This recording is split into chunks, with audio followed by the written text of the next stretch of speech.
Well, Richard Skinner, it was a big day today as Trey Hendrickson back in the building. No practice for him just yet. He's still holding in now instead of holding out, avoiding those fines like we have talked about. But what are your thoughts on seeing him here today and just being around the team again? Yeah, I thought at some point he was going to be here. I mean, listen, he may not have realized he was racking up fines. And the funny part is, these fines are not revocable. You can't just go, hey, we're not going to pay. These are real fines. It was in the collective bargaining agreement. So $50,000 a day starts to add up when you hit the cash register. That's on top of getting fined $104,000 for not being at mandatory minicamp in June. So I'm going to guess that light bulb went off for him. I also do think it was important for him, and he talked about it after practice, of being here, being around the guys, being a part of the brotherhood. We saw him mentoring some of the young guys, Shamar Stewart, Miles Murphy, and he talked about, hey, when I was a young guy in New Orleans, I had Demario Davis and Cam Jordan mentoring me, and I always thought that meant a lot to me, them doing that, and I want to do that for these guys. So while he's not practicing, he was out there, he's watching.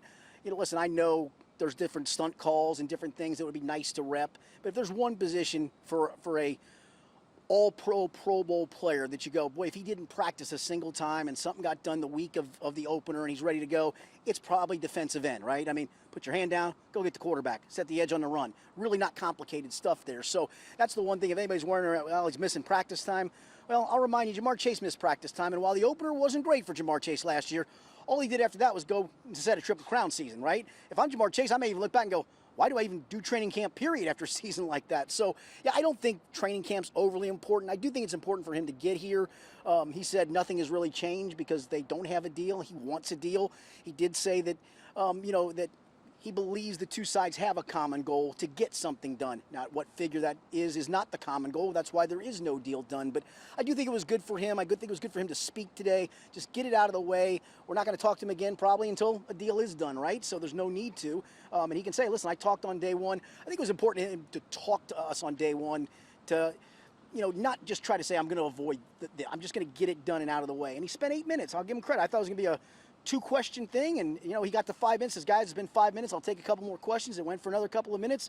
I'll give him some credit for that. I mean, he didn't shed a whole lot of new light on things, but credit where credit's due that he did speak today. Well, it's an encouraging sign to hear him say that there's the common ground that you mentioned between the two sides, because I think in any negotiation, in any holdout, you get the fear of, does the guy hate the team now or anything like that? So it seems like it's good relations still at this point in time between the two sides. And I think Duke Tobin and Al Golden said it before training camp started that Trey can show up week one and go play. Doesn't need the training camp. It was more important for a guy like Shamar to be here, and he is here now after agreeing to his rookie deal. So I think from their point of view, the worries are diminished. They're still confident that they're going to get a deal done with him, and he'll be there on the field. Yeah, and if anybody's jumping ahead to the thought that he came here because they're really close, I don't think that that's the case. It may be. I mean, maybe something gets done by the night practice on this Saturday night. I don't think they're probably there yet in this. That would be a heck of an entrance for sure. The first night practice of camp, and he shows up and participates. I don't think we're there. But I do think it's a sign that, listen, both sides want something to get done. He doesn't want to have animosity. I think, he even said, I want to do Zach Taylor proud. I want to be a part of this team in 2025. So, he's kind of contradictory, right? I mean, he sent that goofy tweet the day of, or the goofy Instagram thing of him being in Florida, and it looked like, okay, well, that's where he's going to stay. And he said that wasn't his plan, and here he is now. He talks in riddles at times, but again, he's here. I think it's important he's here for the team. I think it's important for him that he's here.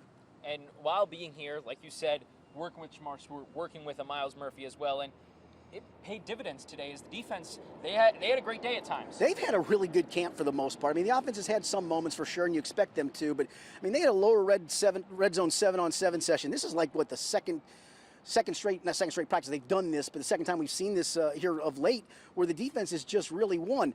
Joe Burrow threw an uncharacteristic red zone, end zone interception, trying to hit T. Higgins, overthrew him, and Josh Newton picked it off. You had Dejon Anthony in the back of the end zone knocking a ball away. Cam Taylor-Britt on a pass that they never miss on. It's a pylon. It's about a 5-yard pylon route to Jamar Chase in the low red zone that never misses. Cam Taylor-Britt stepped in front of it, knocked it away. And then you had Jordan Battle going at it with Jamar Chase on a ball where he batted it away, and Chase was chirping at him, and all he kept chirping back was, catch the ball, catch the ball, catch the ball. It seems kind of ugly in the moment where you hear that stuff, but I think for some of these guys that drives them both ways, right? Some of these guys live off chirping at each other, and I think those are two guys that probably do. You brought up that Cam Taylor-Britt play. I was sitting there with my phone, taking notes of completion or incompletion, and as soon as I saw Joe let that ball go, I went to look down at my phone to just say, check. Exactly. And then all of a sudden, no, I got to look through the whole play. Yeah, no, I mean, he made a great play to dive in front of it. And you could hear the defense. I don't know exactly what they said, but you said, it's coming, it's coming. So I think they knew that, hey, after they just had the play that was broken up, they were going to go right back to chase with the favorite play to chase, and the defense stopped it. Well, in some of these situations, it can be a little misrepresentation, right? The defense might be working on pass rush, no the question. offense might be working on right side plays, left side plays. So they do have a little idea Correct. of what's to come. It's not a full sight of what's really happening Yeah, on the play. I think the one thing that's been kind of encouraging is just you hear the enthusiasm of the defense. Like they're kind of feeding off of each other, and sometimes that can get carried away too. But I think there's something to that with this group. And again, they've had a really good camp, and you could look and go, well, what's that mean for the offense? I don't think it means anything for the offense. I just mean to this point, the defense for the most part has had a pretty good camp. Yeah, I don't really have too many concerns with the offense, especially when you have Jamar Chase, you have Teagans, and then Andre Yosefovich is making a lot of contested catches so far in camp. And Jermaine Burton. I mean, again, it seems like every time I look up, he's making a tough catch. He made a great back shoulder catch. It was a great ball from Joe Burrow as well, but it seems like he's showing up on a daily basis. So, yeah, I think, again, you can take positives from both sides of it. One thing to note, there were a couple of guys. Cam Taylor-Britt did go out during practice. He's been having some leg issues. They were stretching him out.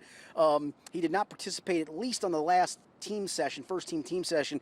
They went three different series. Neither did Amarius Mims. And it was kind of notable that he wasn't out there. He was on the sidelines. I saw him in the locker room. I said, "You good?" And he said, "Yeah." And I find out that apparently he nicked his hand up. He did go straight to the training room. That's when I crossed paths with him. So I don't think to be alarmed.